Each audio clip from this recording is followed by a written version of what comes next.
Mocha Ganjani, Igama Batandwa, the streets kept me gorgeous Bushman. Welcome to Maak Season 3.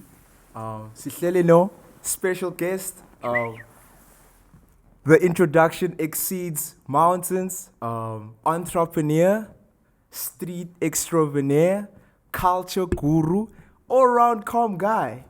His name is Frypan, but umama no baba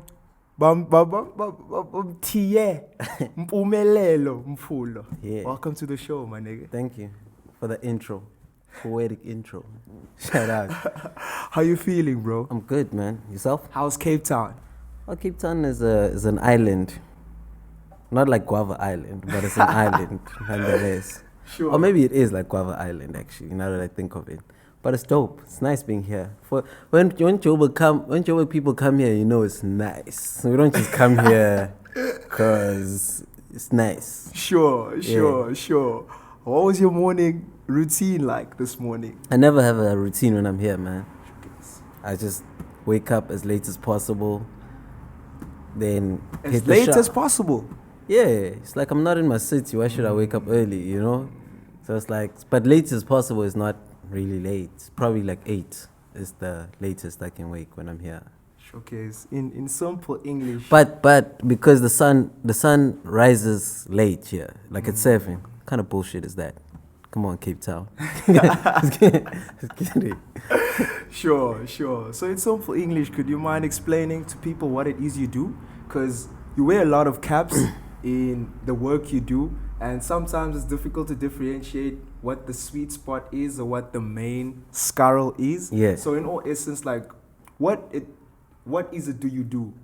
Yo, like everyone, I'm trying to figure out what is it that I do, because it changes every time because of, I'm human, right? Different interests, one thing leads you to another. But over time, you make sense of it. And how I've made sense of it over time, or right now, is that I'm actually in the business of community development, youth community development in this case. What that means is that I, because of my experience as a young entrepreneur, having worked with different stakeholders, I'm using that experience to facilitate a conversation between youth and different stakeholders. But that conversation is based on development of that community. You can work with brands, you can work with the public entity, you can work with people as a community, but that's my skill, understanding those worlds, creating systems and structures for a fair conversation and action, and making that happen. That's what I do for a living, and that comes in any format. It could be podcasting, it could be community work, it could be making furniture, it could be retail. These are just tools towards the end, which is based on the development of a community. 100%. I've never explained it so dope. Wow. Sure. You've highlighted certain tools that we need as the youth to propel, as to building this community that we passionately and genuinely driven by. Yeah. As a kid from F4 Sloras, was being an entrepreneur something that you knew was your calling as a kid? Nah, entrepreneurship is a calling. Nah. When I grew up, it was called being a businessman. I'm a businessman who drive a big body Benz, But that's like old people. It never looked cool in your 20s. It's like hustling in your 20s, right? That's what made it look cool. It's pop culture. So yeah, that had something to do with it. But nah, I didn't really have aspirations to be an entrepreneur because I didn't even know what that is, to be honest, the way I understand it today. It was just I wanted to be a football star like every other kid, wanted to be a doctor, the generic things that you're given to say this is an idea of what you could pursue and find yourself. But I think it's only when I got to varsity, when I met people like myself, because I'd done things. We had this conversation about 2 days ago. I'd done things that I didn't know had names. I worked at a sneaker store in high school, meaning I bought sneakers at a discount and collected them and had an appreciation for them. I never knew what the fuck was sneaker culture. Only when I got to varsity and met people like myself who knew this, it has a name, it has a culture, It opened me up to the possibilities. And in essence, it was like, you can do whatever you want to do. There's a system to do it. And within it, you'll find purpose. So it goes from like, oh, I collect sneakers. You got nice sneakers. Then you introduce me to your friends who do the same thing, and other people who've made it a career. Then it's like, oh shit, this is cool. Then there's a bigger community of musicians, of journalists in the form of bloggers. Then you find your place. Oh, I'm actually a blogger. I'm not really a participant per se in this thing, but I'm a journalist within it, and I like it. So I'm gonna learn how to do videography. I'm gonna learn how to do audio when I edit, because I shoot and edit myself. Then you find yourself a researcher. That you're actually a researcher. You can apply this in actual strategy, or you can apply this in your own business. You know, so there's different ways of applying, but you grow from one thing to another to another. Started from just being a kid who just wanted to make some money in a cool way, to that leading to meeting new people that define what this could be as a career, and you pursuing it. Sure. And eventually, that's how I live. 100%. Yeah. The common thing that I was like hearing in your explanation is like, I was picking up a lot of turning points. You were in Forest Loras working at a sneaker store. There was a turning point when you went to university, and you met the people who was living the life and who was well aware of the culture that you weren't accustomed to. But like for you, you took it as, okay, sure, I'm here now. I'm interested in this. But like, how do I document it? This is when you first started blogging and writing down the ideas. How was blogging at that time? And was it something that you knew, like in terms of like the impact that it would have? Just like sort of like structuring what these people's thoughts are, structuring their taste, structuring like, you know what I'm saying, their style, and putting into like context. Yeah. You just flipped my shit on me, right? That's what you did. Anyway, we'll give context to that. Sure. It's like, turning points. There are always turning points. You don't know that they're turning points until you look back and be like, oh, that was a turning point actually that led me to this. But it's just a matter of just doing what feels right. It's like instinctive. It's in you. The way I've seen it. It's like, this feels right. I'm going to do it. I don't know where it's going to take me, but it feels right. So I'm going to do it for now. And that over time, you'll make sense of it. Even now, sitting with you right now is somewhat of a turning point. I say this because we didn't really speak until a few weeks ago. And whatever project that we were both involved in led me to being here. And it was not meant for me to be here. I was meant to be in Joburg. The meeting was supposed to be in Joburg. But I'm here now, and I'm having this conversation. So this might be a turning point from me doing something that just felt right at an instant, and it gets me there, right? So without speaking in quotes, there's always those turning moments with me, and the pattern is the same. I get reminded of it when it happens over and over. It's like you learn and share at the same time. That's it. You learn how to blog, and you put it out to the world. By the time you're done with it, maybe your first season, people will think you're an expert because you share this knowledge, but they don't know that you're learning it. But by the time it's recognized that, oh, actually this dude is actually dope and is an expert in this, you'll actually be that expert by virtue of practice and doing it over and over and over and over again. So those are always the turning points. Just doing what feels right and carrying on with it, and that leads to the next point. And it's just the start. The start is always a turning point. Sure. What's your turning point? My turning point? I think my turning point comes as instinctive as like you describe it.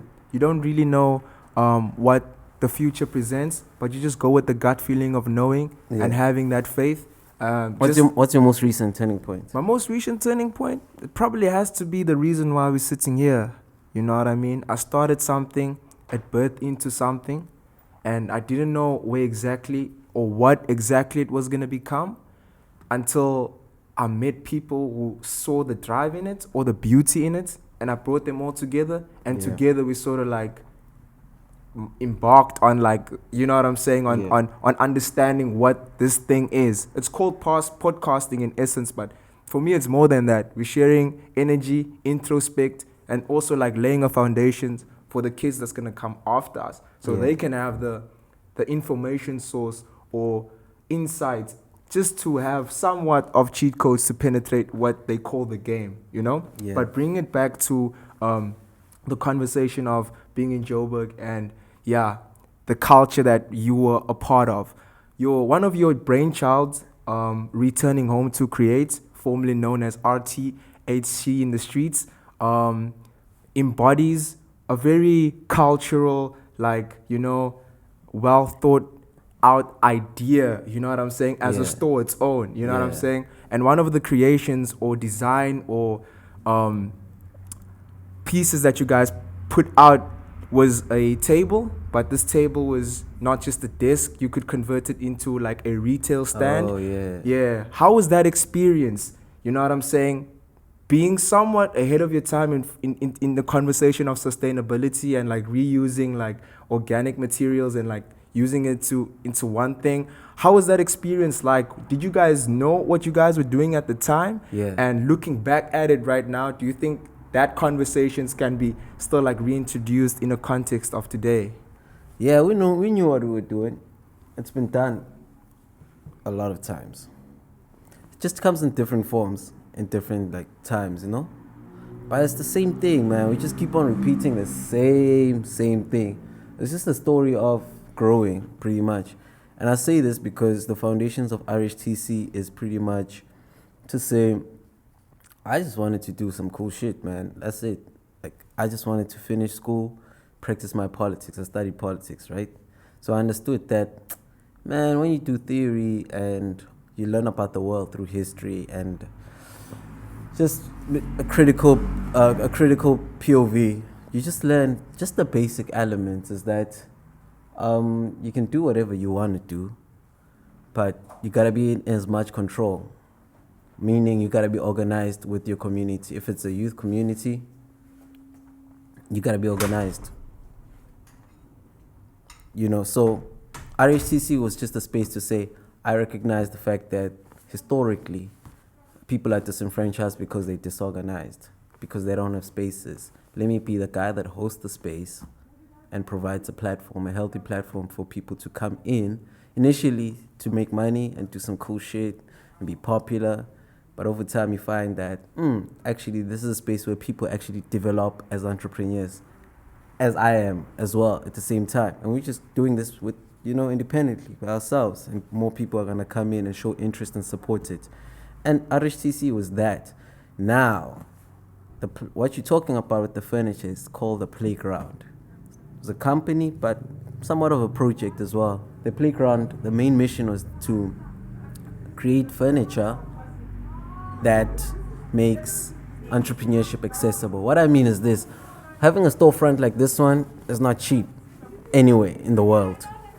And maybe you shouldn't start here. Maybe it's an expensive start. You should start by experimenting. How about I offer you a rail that is durable, that pieces together like a puzzle within a matter of 3 minutes, and you put it, then you disassemble it within a fraction of that time. And it's mobile friendly by virtue of being a puzzle, pretty much.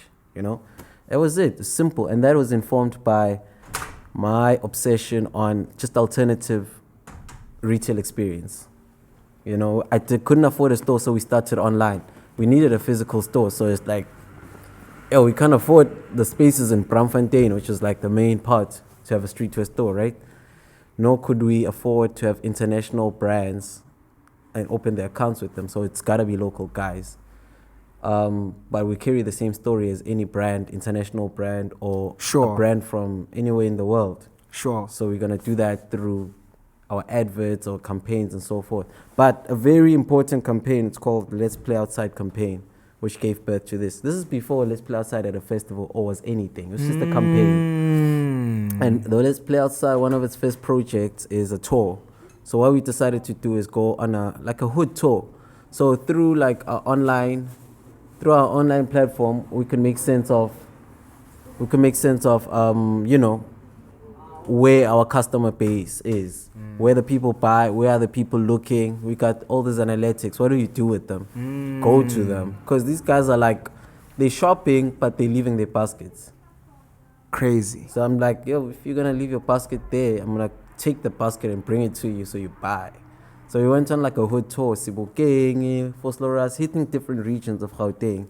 But it was like a corner tour. So we made this makeshift furniture piece with this guy called Computer, where you could just fit it in the boot, puzzle it up, and we got like a corner. We're in the corner in the hood. You know what I mean? Like people are like, who are these guys just popping up randomly? Sure. You know, but it wasn't random. We'd hit up guys from that hood. They'd give us the spot, negotiate everything for us, and we'd be there. And that was dope because most of the time we'd have the staff, which is what people wanted. That was cool. But people were fascinated about us, the setup. In terms of like the furniture. Sure. And that was just for us at that point. Something I commissioned. The guy I gave the brief to did something else that I didn't imagine, which was better, but still the same thing. Sure. So we're there, I'm with Sansa. Computer made it, a guy called Computer. Sure. Sansa's with me, we're traveling together, doing this tour thing.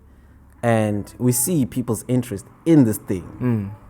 More than the clothes most of the time. And we're like, people need this somehow. We go back, we start this project or company, and we make it a company eventually. It's called Playground. And it's about creating furniture to democratize the idea of entrepreneurship and for people to start. That's it.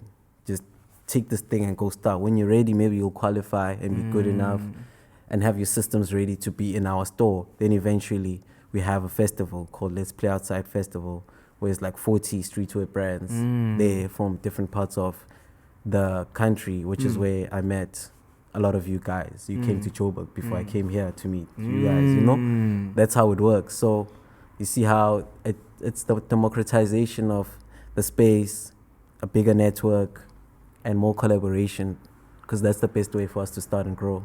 What's the atmosphere like in Juta Street, like Bramfontein at this time? How's the kids' energy? Is it something that you guys are aware of? Something that you guys take in consideration, in conceptualization with the ideas, with the festivals, with the store itself? You know what I'm saying? Like, you mean at that time? At that time. So at that time, man, the formula is this. So when you're into streetwear, anything street culture, there's a basic formula that's practiced in different parts of the world, or rather pattern. You start a streetwear store in high school with your friends. One of you is a rapper, so they're gonna be pretty much the guy that make it popular. Or one is gonna be a plug that knows rappers or DJs and gonna plug it, make it popular. It's gonna be the business dudes that handle the business, and probably someone who designs, or you all of that in one. Then you're gonna get a store. After getting a store, or you're gonna do a pop-up. After the pop-up, you're gonna wanna get a store. You're gonna maybe get an opportunity to do a fun collaboration. Then this community becomes big. Then you're gonna have your little parties. You can end there in your store or your courtyard or whatever. Then the next step is like, okay, now you've attracted a bigger community. What do you do with it? It's up to you. Do you change that into an agency? Do you do a festival out of it? You know, you can go anywhere in the world. There is that. Sometimes it's done by musicians in the US. Tyler is the pop like I'd say relevant example for people here. Entity, yeah. But there's a lot anywhere in the world. 100%. Anywhere, and even in this continent. 100%. It just happens different in this continent. But sure, it's basic formula. And what's that? Is that, in essence, what I'm trying to explain is how the idea starts with 1, 2, 3 people and eventually becomes a community. That is exactly what happens in a place like Bramfontein. It's a metropolitan space, or rather Afropolitan space. You know, like, being African is a bit easier there than it is here.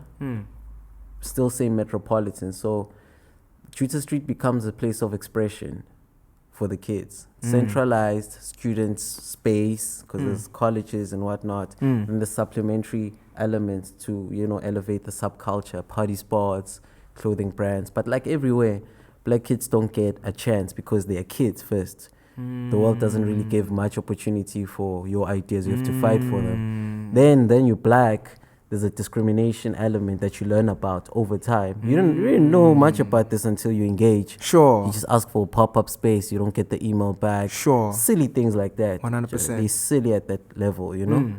So eventually you actually understand that your space, if you access those, that shit, now your own start coming and hanging out more and longer in a space. Then they want to do shit and they're like, can I exhibit? Can I do this? Then you're like, oh man, there's visual artists, there's social sports, which is skating and cycling. There's fashion. Then there's visual culture. Yeah, did I mention visual culture? Yeah, you meant, Yeah, it's visual culture, it's fashion, it's music, then social sports. Sure. All of these need a home Sure. outside of the small retail space. And by the time we think it's a festival, that's a big enough space because it's going to invite those people, it's going to invite people from out of town. Showcase. And we're all going to meet in a season. And this festival is going to be a 3-day thing where you guys land, you meet each other. The following day, it's like workshops. The final day, it's the big hoo-ha stage. And, you know, then debrief. Then next season, we're going to see this. It becomes that. But by the time that comes through, the retail, which is RHTC, has been there for like 5-6 years. We already have a network of retail brands, of local brands all over the country. So we already have built rapport. We bring everybody in. Or we went on tour, and when we went on tour doing the pop-up with Sansa, Sure. we'd collaborate with guys who run, who cycle. That's the social sports. We already built a relationship with those guys. They have a bigger relationship with other people who do the same thing from outside of the city. Sure. Then we got the furniture element. So it's like, yo, our shit's gonna look dope. No local brand is gonna come with a weird ass rail. The other guys have a nice stand. We're gonna neutralize this thing with our furniture. And we're gonna try to get a sponsor to that so that these guys leave with the furniture. We don't have any way to store it. We don't want that problem. You know? Then the last part is music. Music is a driver of culture. You don't have anything without music. We've got, over time, music is everywhere. We've got friends who rap, da-da-da-da-da. They need a stage to perform at. They may be good, but they don't always get a performance, you know? With the little budget we have, let's make it work. And that's how festivals come together. I say this because it's a journey, you see? It starts from, one person coming, meeting the next person and creating more things, furniture, retail network. We play in the streets, so the social sports, the festival comes through, and it all comes together.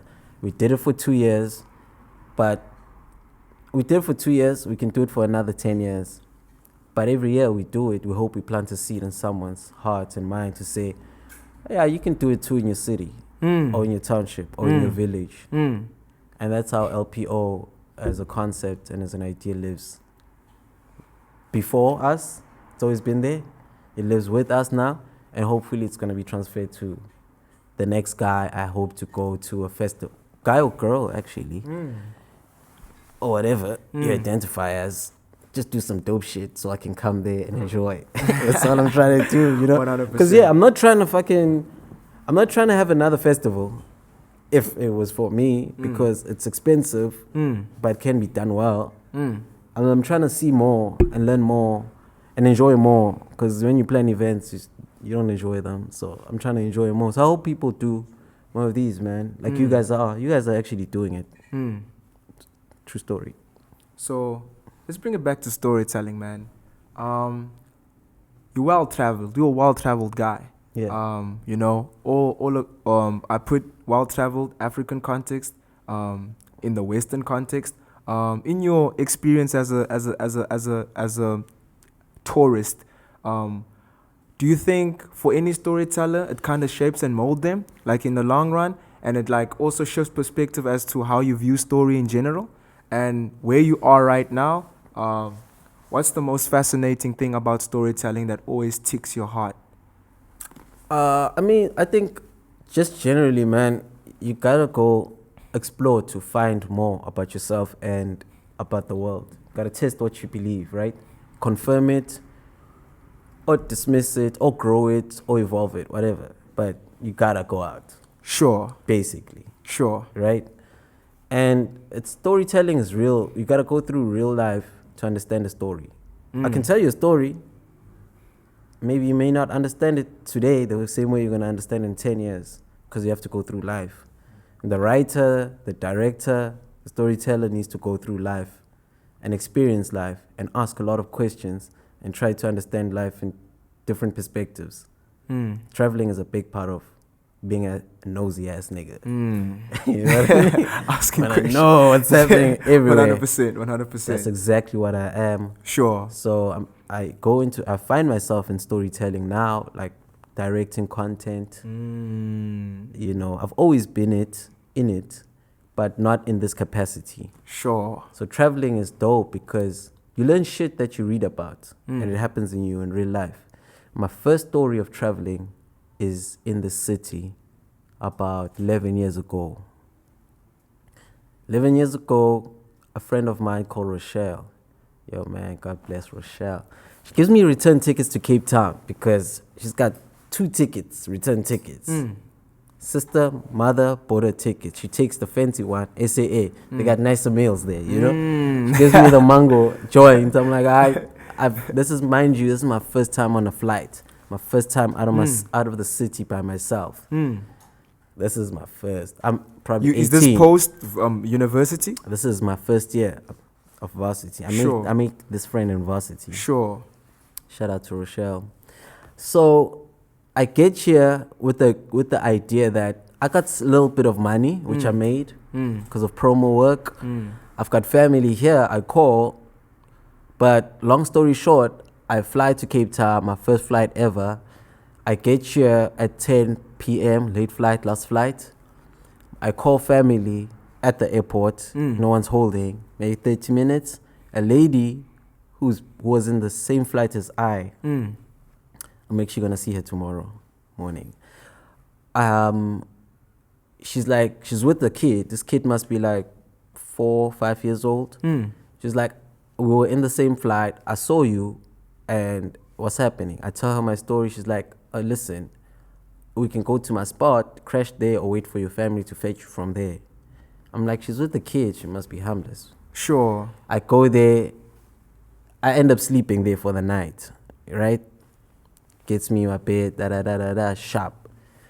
The following day, I wake up. Guess where I am? In Cape Town. Delft. Egas. Delft. I don't know where I am, but I know it's in the hood. And it's got little hills. Yeah. So I'm like, you got some fancy ass hoods out here. I see the house and the people. It's all the same. Showcase. But like, got the background. So United States of townships. Yeah, I'm like, I can shoot a music video in this hood. Showcase. You know, we don't have this. We got landmines, us. Sure. You know what I mean? We got those waste dumps. Yeah, those waste dumps as heels from the mining what, you know? Sure. So I'm like in Delft. Then this lady's like, listen, man, I don't think your family's gonna come through. So you can chill here for the 2 weeks that you're here. You've never met this lady? Ever. She's like, you can chill here. This is the first day after the day of me coming in, right? Sure. It was like, we can have an agreement, just contribute on groceries and we cool. I'm not even sure I did, but I ended up spending my first trip aside of Johannesburg by myself with the family I didn't know going there. What? They become family, right? And when I tell people the story, they say it could only happen in South Africa. I think it can happen in different parts of the world now that I've traveled more, right?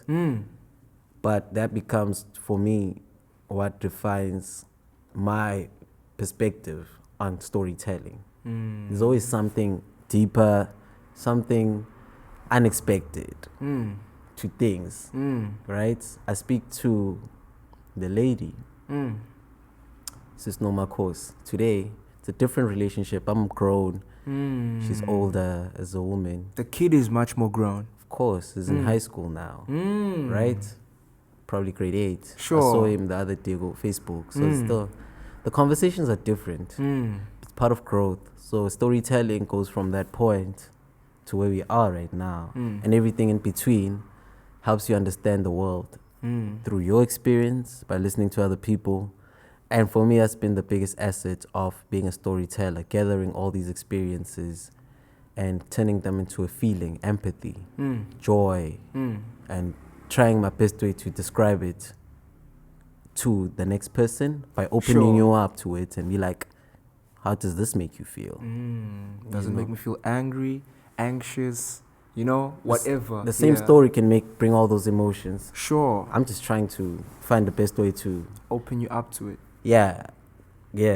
It's about the story at the end of the day. 100%. You know, and not mine is to present it well. Make you interested and tell it what it does. It's up to you. At least that's the way I've understood 100%. storytelling, is that it's about the story and not the people delivering it. You know what I mean? So it's like the people are at the service of the story. 100%. So that's what I try to do. Sure. Yeah. In your recent travels, you spent some time in the Eastern Cape. Yeah.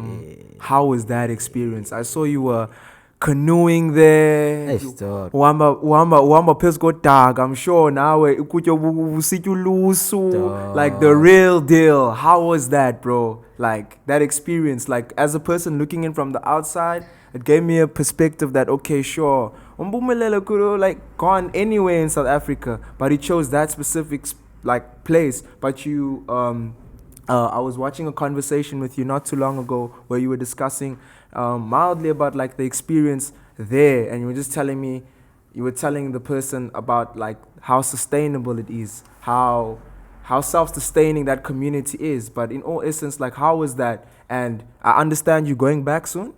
Yeah. Sure. So it's like I'm Xhosa by culture. Sure. No, by lineage. By lineage. By culture, I'm a Joburg dude, man. There's a difference. Yeah. Because I didn't grow up as a Xhosa boy into being a man culturally, as it's understood. Sure. But I grew up as a black boy and to a man in Joburg. Sure. So from the languages I speak, I understand, and the way I understand my world, it's rooted there. That's how it is. But of course, as a person, you need to understand your past and bring it to the future. And your past is really tied to the way I've seen it. It's tied not to a place per se, but to maybe a people. You know, sometimes the people that are neither from your mother or father, but you just feel like these are my people. And sometimes you need to track back, you know. And I felt like that for a long time, but didn't know how to approach it, because I don't have strong ties to what is and still is or was to a certain extent a homeland, Shirley, you know. So I'm like, the Eastern Cape is a special place, just in general. So I went to Port St. John's probably 3 years ago. Port St. John's, on our way back, we would drive down and we'd see boards of, you know, different villages. You know, what Komkhulu. And I'm like, damn, how do I get in there, dog? Because people talk about it. People have ties, they talk about it. It's For real? Yeah, people are like, it's amazing. It's a different experience. It's not like the city. It's not as convenient with all these things, but it's a world that is amazing. So I don't know how to access that. You know, even Shell is a different part of the Eastern Cape. It's different from Transkei. Yeah, because Shell there's Sutu people, exactly. Xhosa people. It's borderline Free State, borderline 100%, you know? 100%. So there's like, it's a different. And of course, Xhosa culture lives in different ways in all these places. Sure. Coastal Xhosa culture is different from, you know, Central. 100%. Even the names. You go to Central, they don't even know sea animal names in Xhosa. But there, oh no, and you're like, what the hell is that? But you know, they limpets in English. In Xhosa. So I learned stuff like that. So that's why I've always been curious, wanted in. There was a lodge called Bulungula, community owned by Xhosa, you know, and Xhosa community, and they've got different projects. They've got preschools, technical high schools, community radio stations, which are youth-led. Within the Lali. Within the Lali called Mpumelelo. And that all the things that they are building there, just like other neighboring villages, are shared. So you can go from another neighboring village or in Elliotdale, you know? Showcase. So this is a development project, and I say to myself, I'm a community developer. What that simply means is that they are doing it on a higher level, on a different level. I need to go see it. So a friend of mine, Faye, Joanne put me on in December, told me about it, did research. Jan, I was there, done. Went there, lived in it, saw its potential and what it could be. And it's an amazing part of South Africa. Very amazing. The community are really doing it themselves. A sustainable community, not only because they own their businesses, but they're off the grid, the ESCOM grid, have always been, meaning they found ways to create, pretty much live. Innovative ways, yeah. Basic. Sure. It's basic. It's like it's like fire, you know, torches, solar. Sure. That's it.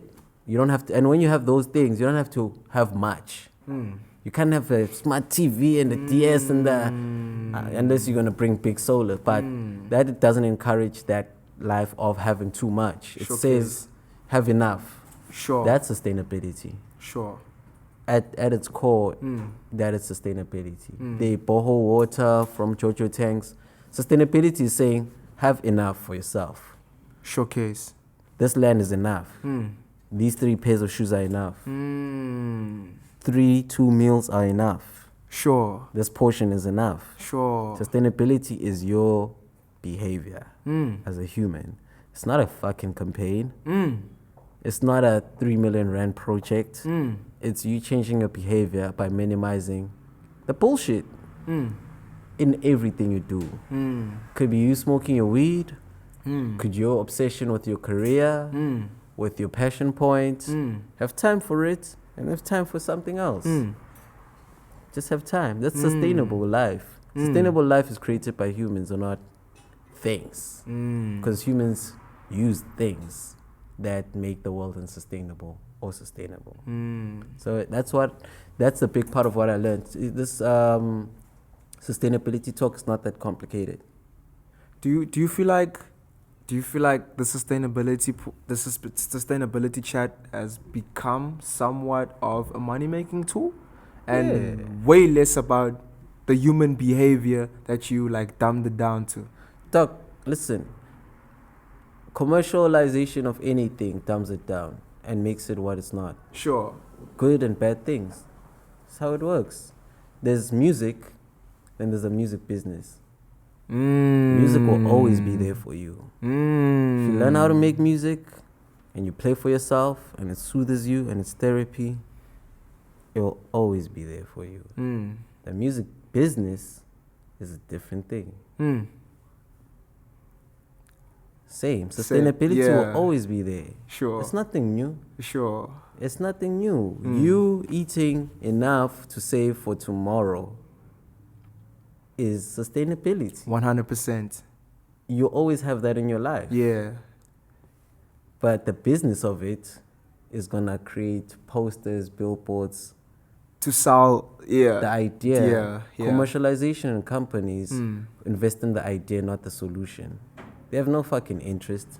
They invest in the idea, not the solution. Yeah, that's corporate. The corporate is not interested in the solution. If you solve the solution, who's gonna pay for it the next season to sustain this company? Sure. Come on, man. We gotta find a different way we gotta find a different way of explaining this thing. Today's sustainability. Tomorrow is something else and something else. 100%. They're just synonyms of making money. Sure. It's a different thing. The business of everything is different. Those things by themselves, they'll always be there. 100%. Shit, the world sustains itself. In all essence? What you think this COVID thing is about? Well, it's not a conspiracy. I'm not trying to translate a conspiracy, but I'm saying the world is able to sustain itself by making us sick somehow, whether it's man-made or whatnot. But those few moments under lockdown help the earth breathe better. And as hurricanes, the world will fucking push you out to breathe. You need to do the same. On a humanly level. Yeah, to breathe, get rid of that shit. Get rid of the things you don't want. I'm not saying get rid of toxic people. I'm saying get rid of yourself, the toxic part of yourself, to sustain yourself. Never mind the people. People are a byproduct of what you are. You know? If you're toxic, you're gonna attract that bullshit. If something is toxic, not you, something is toxic within you, you're open to that shit. So it starts with you, man. I just believe that we're all responsible for ourselves the same way the earth is responsible for itself. 100%. So how easy or how difficult was it to understand that level of self in terms of, like, you know what I'm saying, that those conversations that you have with yourself, not overdoing in anything and prioritizing the focal points and making the focal points work for you, but also, you know what I'm saying? Because you sound like a very, like, self-disciplined guy. You know what I'm saying? Yeah. Very self-disciplined, you know? Do you also feel like discipline is one of the tools that you always speak of? Yeah, of course, man. Listen, I'm a bit grown now. You know, I'm 30. So I go through things in life. They just teach you. Sometimes that's simple. Just life teaches you things. Sure. I think that's it for me, without complicating it. Yeah, I do some have, because I don't know, because of my behavior, certain things I don't normally do, what saves me from, you know, I don't really drink because I just get sick. I'm not even trying to be gangster about it. You know, it's like one drink, two, the second drink is like, that's it, you know. It's not my thing, luckily, you know. Yeah. So that helps me. If you don't drink, you can't stay in certain spaces for too long. Meaning, kind of changes your whole behavior towards something. You have more time to yourself. But it's deep. He's always thinking about deep shit. Oh, okay. Now you know what I mean? It's like, it's kind of boring. But, you know, it helps you. It's like investing in yourself and reading. It's going to help you. If you think more, deeper, and more critical, it's going to help. If you don't give yourself time to be by yourself. Do you feel like COVID did that for you? Oh, no, I've always been this way. Okay. I've always been this way. I didn't like the party scene much. I liked working at the party scene. I don't like being in there. It's not really my thing. I can't dance like that. Maybe if I could dance like you. I saw you killing it on Friday, B. It's all lies, B. Yeah, this dude with his tallest self is killing the dance floor, dog. So, yeah, if I dance, maybe I could last longer in parties. But I don't do any of that. So I spend so much time by myself. By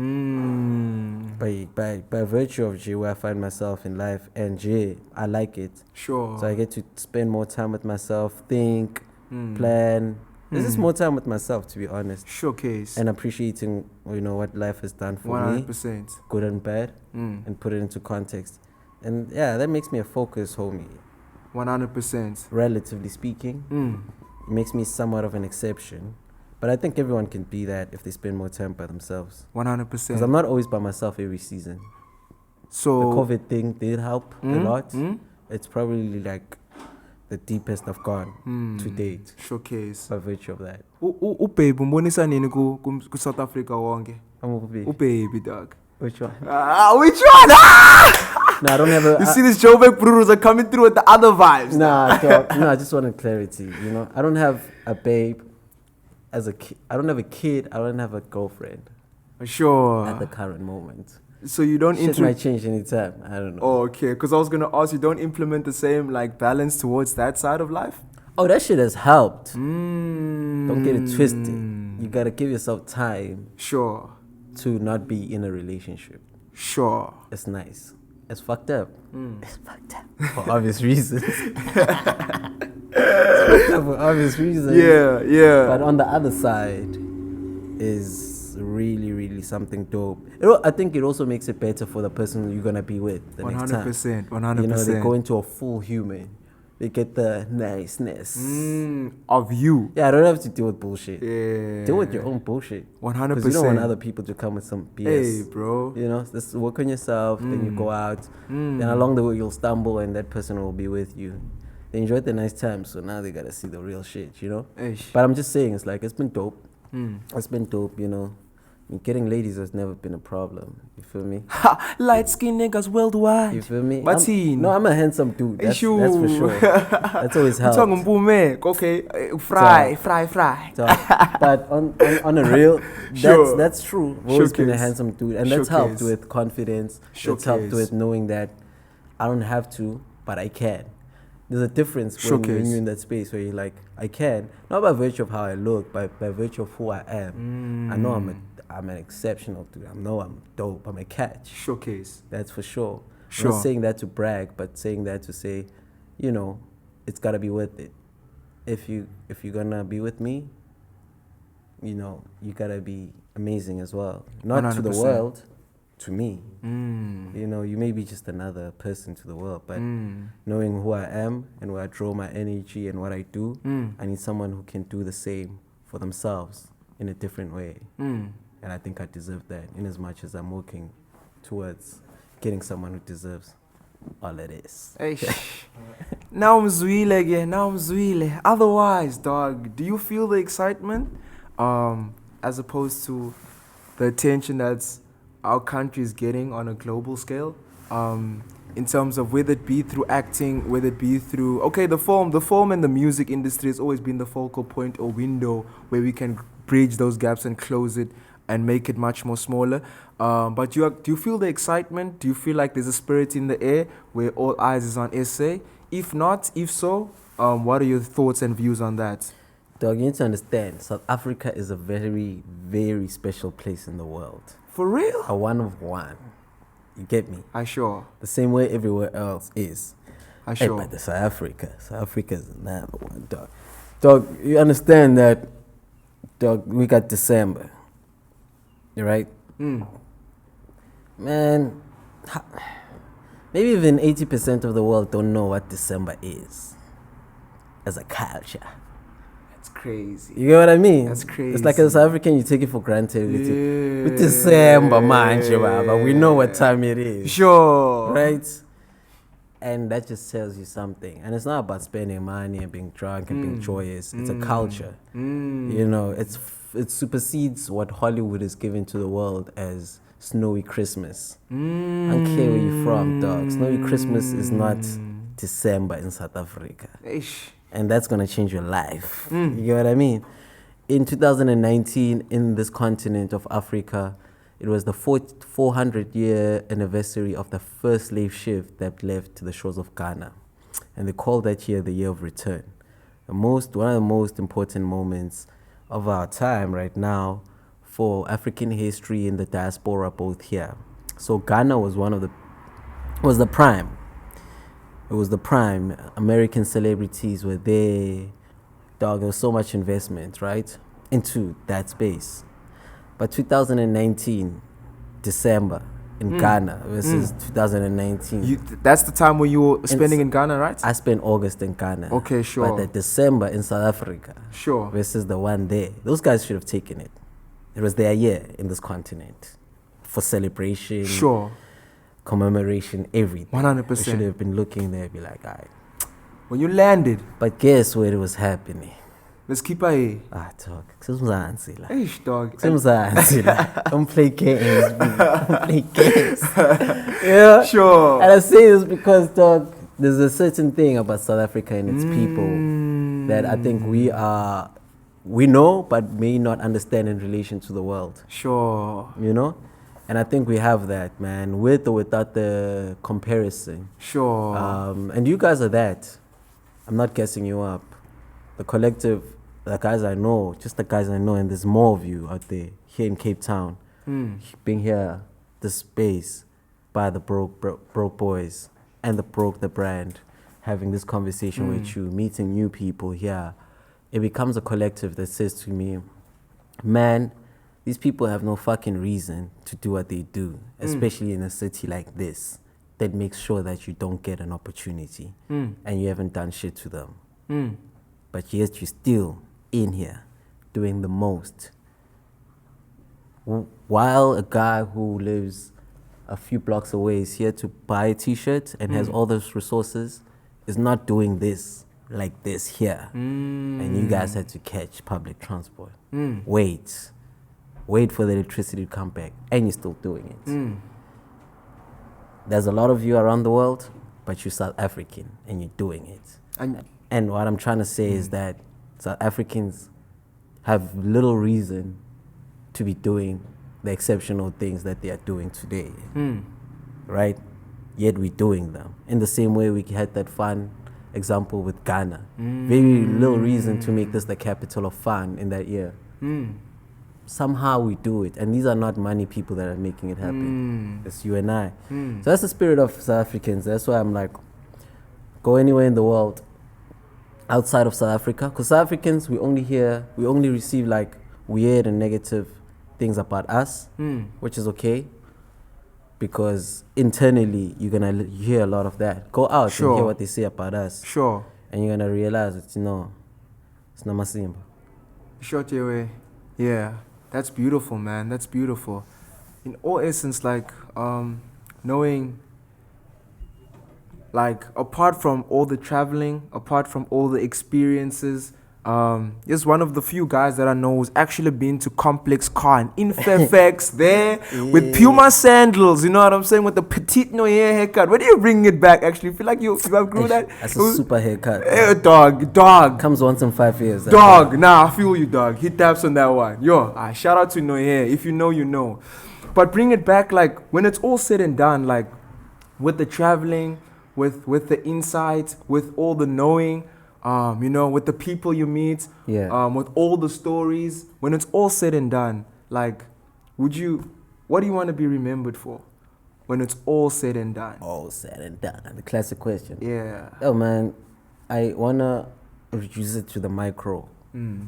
It's just to be a good brother, friend, son, father. That's it. Because for me, it's like the change doesn't need to be astronomical. Sure. Change needs to be in individuals. Sure. You know? That's how it works. The micro is much more important than the macro.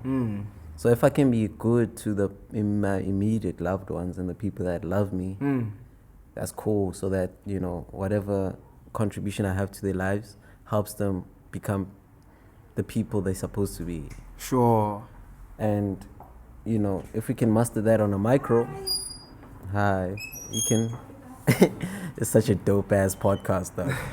People are joining us while we're doing this. But yeah, in essence, it's that if I can be good to the immediate people, even with what I do, I can impact more people with what I do. Sure. But if that can feed me to be like a dope person on a daily to those people, then the rest is whatever, man. To be honest, I really just want to take the time to give you your flowers, bro. Like, I don't think you understand, like, the level of impact that you've placed on me as a kid from the northern side of Cape Town. You know what I'm saying? At the cusp of anything. Like, we're not even in the south of Cape Town where the kids know where it's at. We're all the way in the north. You know what I'm saying? And so that's how it works here. It's like, because in Joburg, the north is where the kids who know. Nah. Are they? They're resourced. Other way around. It's the other. Okay, it's the south here. You know what I'm saying? The south in Cape Town is where the cusp is at, where all the kids know the latest drops. Okay. Sneaker culture is much more bigger, and a lot of kids are internet aware. The side. There's much more access in the south. Much more access, and then on the other spectrum of Cape Town is much more slower, mundane, like ordinary. You know what I'm saying? People don't fire shots at me. You know what I'm saying? Don't take this lightly. I respect everybody's livelihoods and, like, you know what I'm saying? But I'm just, like, trying to explain a point. Okay. So with that being said, bro, like, I've always been an inquisitive guy. And as you said, like, you know what I'm saying? I needed to research and know exactly the type of space I'm getting myself into in a South African context. And within my research and my searching and, like, identifying, I happened to run across you, and, like, you're not even the superstar. You always say, nah, I'm not the superstar. You know what I'm saying? But that's the guy that you need to know. Sometimes I wish I was a superstar so I can go into clubs without any hustle. Not that I want to do it, but it'd be nice. Showcase, you know what I'm saying? And I'm sure there's more of me out there, you know what I'm saying, who would love to say and give you that flowers like I am giving you. I just want to say thank you, bro. Like, more than anything, like, I don't think words can even, like, encapsulate or, you know what I'm saying, resonate, or I don't know the English words, ngiyabonga dog, nithi enkosi, like, umsebenzi wakho umhle dog, ungadinwa, ungaphela umoya. Ngoba xa kudinwa wena kuzodinwa thina. You know what I'm saying? And having you here at the first episode of Maak is not by accident. As you said, we only started speaking 3 weeks ago. You know what I'm saying? Yeah. That instant, that turning point, this is one of them right here. You know what I'm saying? Dope. I'm not sure if it's on both ends or, you know what I'm saying, but I feel you. It's like I think I told you this the other day. I was like, yo, you're like me, I'm like you, right? So just in different stages. So for me, it's like I get it. What I get it. Like someone gave me just a chance to have a sit down like this, and that person was popular. I'm not popular, but I know what it means. I know what it means to the ecosystem for me to be here and you to be there, and how it's gonna flip in a couple of seasons. And it's just how it works, and that's all we should be doing. That's just really all should be. But I'm saying, man, I'm happy that you're able to bring cameras, microphones, recorders, and do it this way. Because, yeah, I wish I did it this way. I wish I knew how to do it this way. I wish it was the time for me to do it this way at a store like this in this way, you know. And I did it in a micro, very very small level. But you guys are doing it, and for me it says, shit, these guys are really doing it better, you know. And what that it's simple. If you guys are doing it better at this stage, when you're at this level that I'm at and doing what I do, you're gonna be doing it better. Maybe not better per se. As I want to use better as loosely. You're gonna be doing it in a refreshing way, because I feel like we're all doing the same thing. We're all doing the same thing. We're just doing it in different ways. With time, it's gonna be more refreshing. 100%. You know, than it is right now. Because we've seen everything that happens right now, but the way you're gonna bring it, it's gonna be more refreshing. You know. So it's like both sides of the same coin, and that's how I see. That's why I would rather be here in this store speaking to you, because on the flip side, I would love to have somebody who did this for me as well, in summary. So yeah, thank you for this. On some real shit though, not trying to be humble. Thank you for this shit, because this is why I'm here. This is why I'm in the city, for shit like this, you know. And thanks, shout out to your whole team as well. Do you want to call them out? Yeah, shout out Broke Boys, shout out Andile, better known as Original Kapstad Pantula. Shout out Uncle Sam, the head of Influx. Shout out to the whole family, you know what I'm saying? Shout out to the whole Cape Town family. Shout out to the underdog lighties. We don't come from much, but still do it in a classy way. It's much more difficult for us. It's much more harder for us. But when we execute it on the highest level and on the freshest level. To all my dark skinned niggas, tall ass niggas, and the guys chilling at the back of the camera. 100%.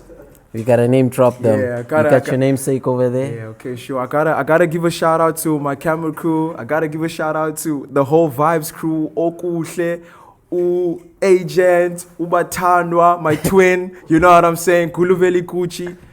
None of this would have been possible without you. And last but not least, Difunubulelu Putfry, my brother.